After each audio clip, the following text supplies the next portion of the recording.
राधे राधे भक्तों, आज हम आपको बताते हैं वट सावित्री व्रत की कथा और पूजा। हिंदू धर्म में प्रत्येक व्रत और त्यौहार का अपना एक अलग ही महत्व होता है।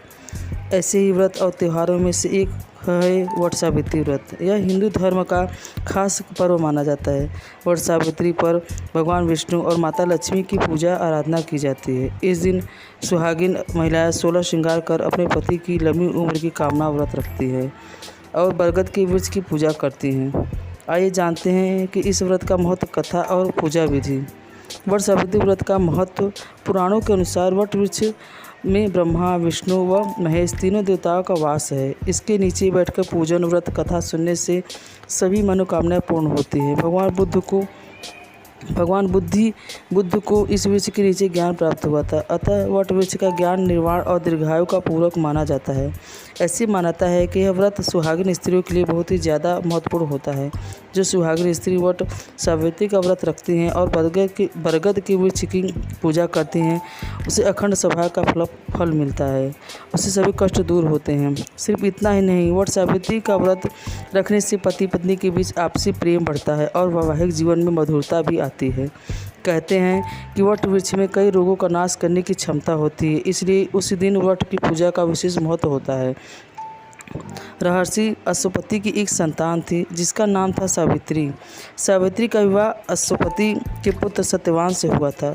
नारद जी ने अश्वपति को सत्यवान के गुण और धर्मात्मा के होने के बारे में बताया था, लेकिन उन्हें यह भी बताया था कि सत्यवान की 1 साल के बाद मृत्यु हो जाएगी।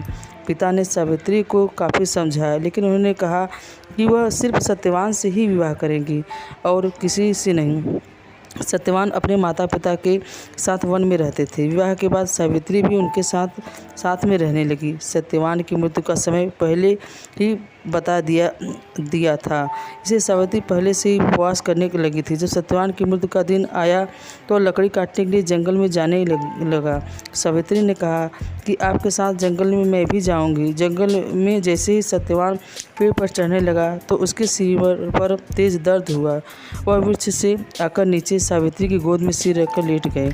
कुछ समय बाद सावित्री ने देखा कि यमराज के दूत सत्यवान को लेने आए हैं। सावित्री पीछे यमराज के चलने लगी।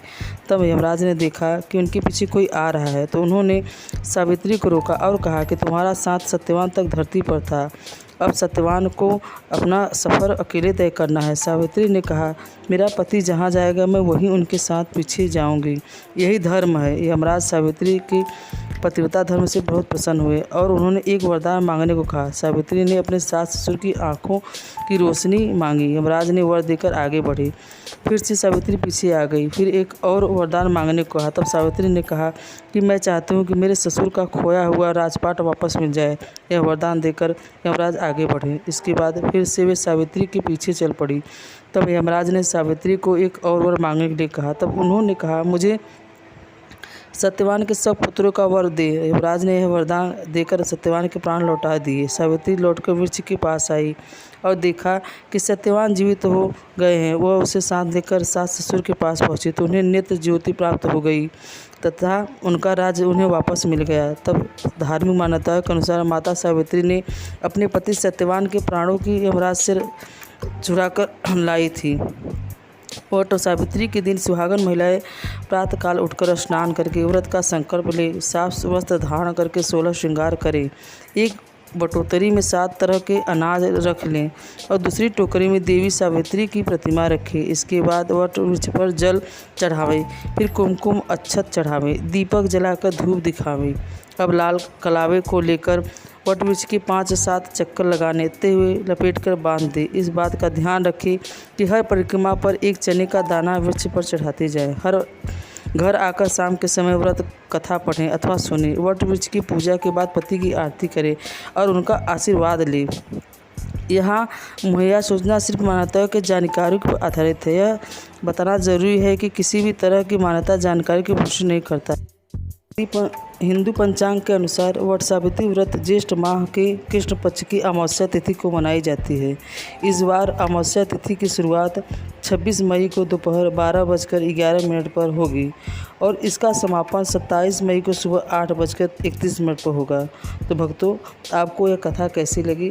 अगर आपको अच्छी लगी तो हमें कमेंट में बताएं। अगर आप हमारे चैनल पर नए हैं तो हमें सब्सक्राइब करें और लाइक करें। राधे राधे भक्तों।